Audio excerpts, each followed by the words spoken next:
Good morning student, it is video number 5 of chapter gravitation class 9th and today we discuss Newton's law of gravitation.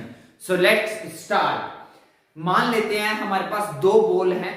जब दो ball या दो object की बात होती है तो हम उसको सिस्टम बोलते हैं, ना कि सिंगल बॉडी नहीं है हमारे पास टू बॉडीज हैं, टू बॉल्स हैं, तो उन दोनों को कंबाइनली हम क्या बोल रहे हैं, system. So consider a system of two balls A and B. हमने उनका नाम दे दिया, A और B उन दो balls का names है. MA जो है वो है mass of ball A या body A and MB जो है वो है mass of body B. ठीक है, consider two bodies लिख देते हैं, balls नहीं लिखते हैं. ठीक है, हमारे पास दो bodies है A and B. MA जो है वो है mass of body A, MB जो है वो है mass of body B. Second, जो ए बॉडी के सेंटर से बी बॉडी के सेंटर के बीच की जो डिस्टेंस है वो है R. So R is the distance between their centres. और अब दोनों के बीच में ग्रेविटेशनल फोर्स होगा, क्योंकि ये हम पहले पढ़ चुके हैं कि इस यूनिवर्स के अंदर कोई भी दो ऑब्जेक्ट जिनके पास मास होता है उनके बीच में एक ग्रेविटेशनल फोर्स होता है. तो इन दोनों के बीच में भी एक ग्रेविटेशनल फोर्स है, एक अट्रैक्शनल फोर्स है, जिसके साथ ये दोनों एक दूसरे को अपनी तरफ अट्रैक्ट कर रहे हैं. उसका हमने नोटेशन रख दिया Fg. Fg is what, gravitational force. So हमने एक्सपेरिमेंट किया, बार बार साइंटिस्ट ने एक्सपेरिमेंट्स किए, तो उन्होंने क्या पाया कि इन दोनों बॉल का मास का प्रोडक्ट, इन दोनों बॉडीज के मास का प्रोडक्ट के डायरेक्टली प्रोपोर्शनल होगी ग्रेविटेशनल फोर्स. मैंने शॉर्टकट में लिखी है यहाँ पे Fg से. अब आप समझ जाना, जहां भी Fg लिखोगा means gravitational force. So gravitational force is directly proportional to the product of their masses. Product of their masses mean to say Fg is directly proportional to Ma into Mb. इनकी product के directly proportional है.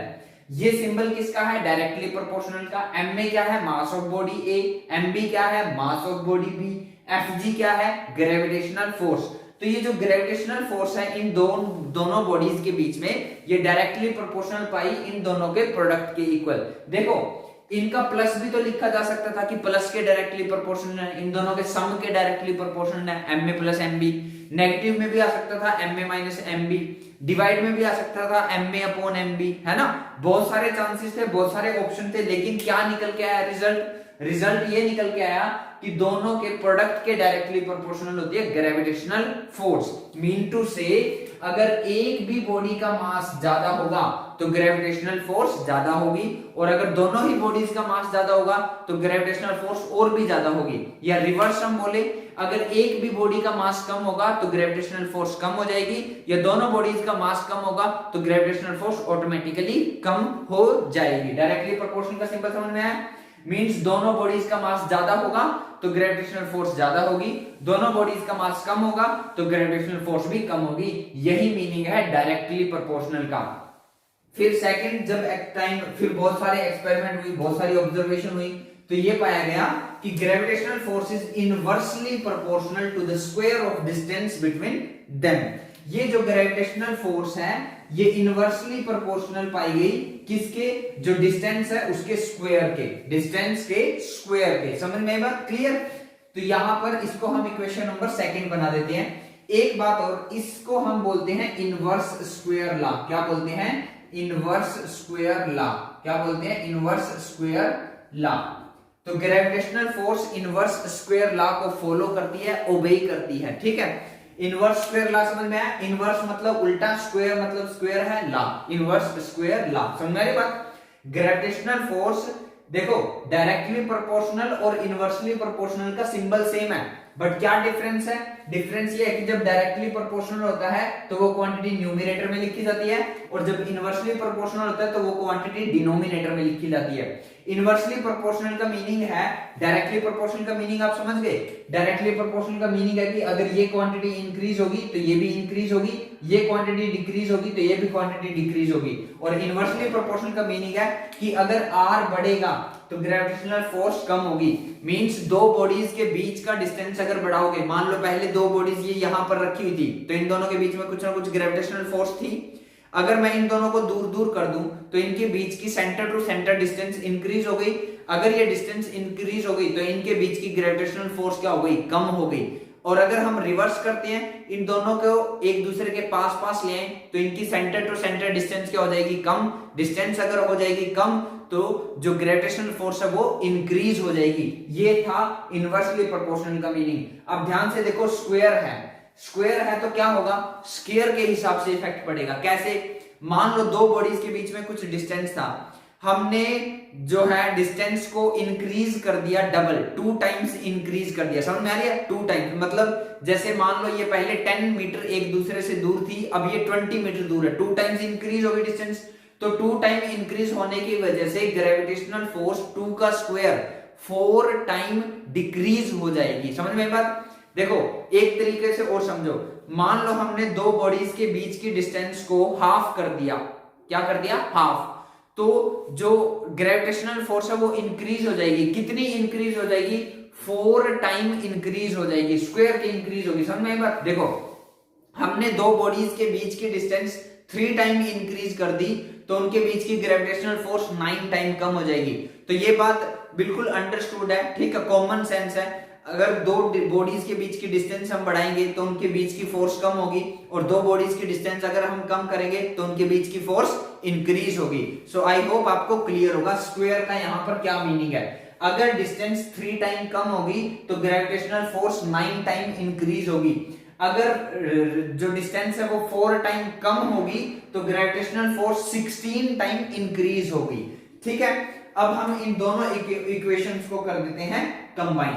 सो यहां पर लिखते हैं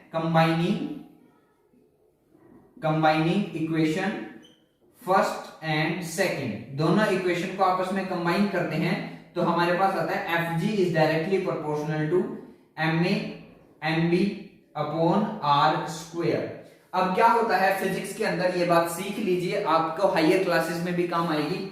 ये जो directly proportional का साइन होता है इसको हमें यहां से रिमूव करना होता है। जब हम इसको यहां से रिमूव करते हैं तो इक्वल का साइन आता है और साथ में एक कांस्टेंट होता है जो आर्टिकल के अकॉर्डिंग, टॉपिक के अकॉर्डिंग चेंज हो जाता है। सो नेक्स्ट स्टेप में आएगा Fg, ये हटाया हमने, इक्वल का साइन आया और यहां पर कांस्टेंट आ गया G। क्या कांस्टेंट आया, G। मैं अभी वो लिख रहा हूं mb अपॉन r स्क्वायर। तो ये हमारे पास ग्रेविटेशन का फाइनल फार्मूला आ गया जो न्यूटन ने डिराइव किया था। और ये मैं आपको बता ही चुका हूं पहले कि न्यूटन ने अपना ग्रेविटेशनल फॉर्मूला बनाने के लिए या ग्रेविटेशनल फोर्स कैलकुलेट करने के लिए केपलर के कौन से लॉ का यूज किया था, थर्ड लॉ का यूज किया था, लॉ ऑफ टाइम पीरियड का यूज किया था। Clear. So Fg is equal to G mb upon r square. यहां पर हम सारी चीजें लिख भी सकते हैं, वेयर G को हम क्या बोलेंगे, G है यूनिवर्सल कांस्टेंट। क्या है, यूनिवर्सल कांस्टेंट।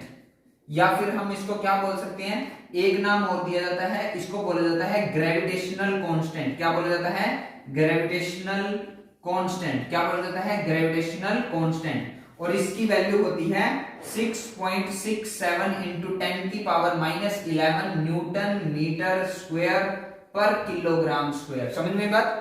क्या वैल्यू होती है, G को क्या बोला जाता है, यूनिवर्सल कांस्टेंट या ग्रेविटेशनल कांस्टेंट, और इसकी वैल्यू होती है 6.67 मल्टीप्लाई 10 की पावर -11 न्यूटन मीटर स्क्वायर पर किलोग्राम स्क्वायर। अब सबसे इंटरेस्टिंग बात, G को यूनिवर्सल कांस्टेंट क्यों बोला गया, क्योंकि ये जो G की वैल्यू है ना, ये वाली, ये हमेशा फिक्स रहेगी हर सिचुएशन में। चाहे आप अर्थ पे जाकर कैलकुलेट करो, चाहे आप मून पर जाकर कैलकुलेट करो, चाहे आप मार्स पर जाकर कैलकुलेट करो, चाहे आप स्पेस में जाके कैलकुलेट करो। ठीक है, समझ में आ रही बात। आप कहीं भी इस पूरे यूनिवर्स में आप कहीं भी जाकर G की वैल्यू कैलकुलेट करोगे तो वो कितनी आएगी, 6.67 इंटू 10⁻11 न्यूटन मीटर स्क्वायर पर किलोग्राम स्क्वायर। इसीलिए इसको क्या बोलते हैं, यूनिवर्सल कांस्टेंट। और न्यूटन्स लॉ ऑफ ग्रेविटेशन को यूनिवर्सल लॉ ऑफ ग्रेविटेशन भी बोला जाता है, क्योंकि ये लॉ पूरे यूनिवर्स में अप्लाई होता है। इन दो बॉडीज की जगह अगर मैं एक बॉडी अर्थ ले लूं और एक कोई और बॉडी ले लूं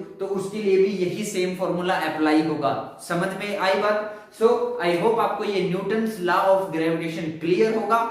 नेक्स्ट वीडियो में हम importance of universal law of gravitation discuss करेंगे। सो आज की इस वीडियो में इतना ही।